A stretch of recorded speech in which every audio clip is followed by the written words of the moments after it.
Under mounting pressure from President Trump, NATO allies have agreed to spend 5% of their GDP on defense, more than doubling the current 2% target. The dramatic spending commitment reflects the Trump administration's demands for burden sharing. With this plan, allies have agreed to invest 5% of GDP in defense. This is a significant commitment in response to significant threats to our security. It includes at least 3.5% of GDP invested in core defense requirements, a benchmark that until today was set at 2%. The new formula splits the spending. 3.5% for core military needs like weapons and troops, plus 1.5% for broader security investments. Takeaway 2, alliance under Trump pressure.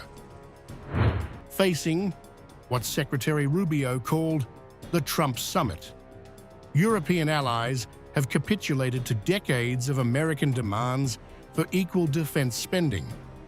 The pressure campaign has finally forced NATO's hand. There are two issues to this and to the 5%. One is that there is this consistent ask from the US, this started already with Eisenhower in the 1950s, for the Europeans and the Canadians to equalize with what the US is spending. And now, finally, we're going to do that. Rutte acknowledges Trump's role was decisive in forcing these commitments from reluctant European allies. Despite ongoing war in Ukraine, NATO stopped short of calling Russia an immediate threat, instead describing it as a long-term challenge. The alliance offered no new concrete actions against Moscow beyond existing support measures.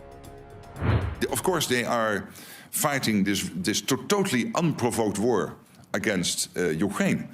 But at the same time, and this is what we have been hearing, open source from many senior military leaders in Europe, including the Chief of Defense in Germany, they're building up their armed forces and reconstituting their armed forces at such a pace that they could be ready in 3, 5, or 7 years to attack NATO.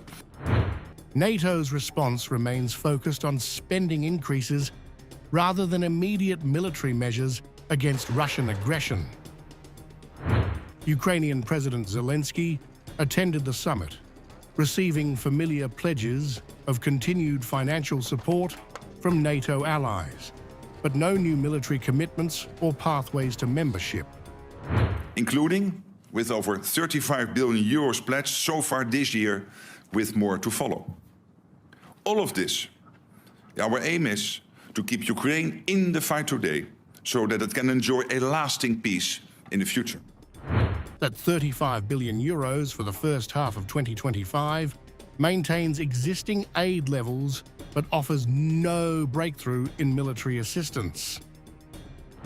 Rutte's notably deferential approach to President Trump drew sharp criticism from journalists, with the Secretary General defending what some called flattery as necessary diplomacy. I mean, would you ever think that this would be the result of this summit if he would not have been re-elected president? Do you really think that the 7 or 8 countries who said, yeah, somewhere in the 2030s we might meet the 2%, we've now all decided in the last 4 or 5 months to get to 2%? So doesn't he deserve some praise?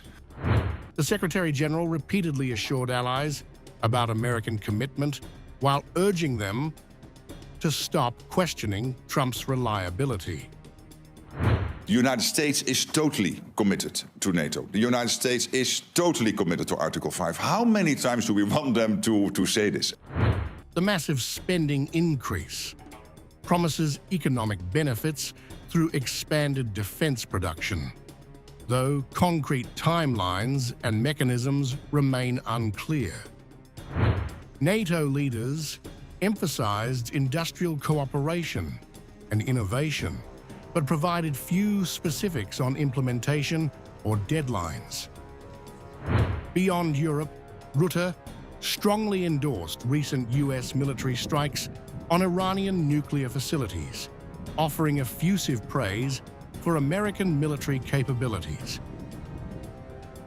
American B-2s, nobody in the world is able to do this. Only the United States to do this. So the B-2s, the fantastic pilots, in those fighter jets, the bombs which were used to get deep into these nuclear facilities in Iran, nobody has that type of stuff.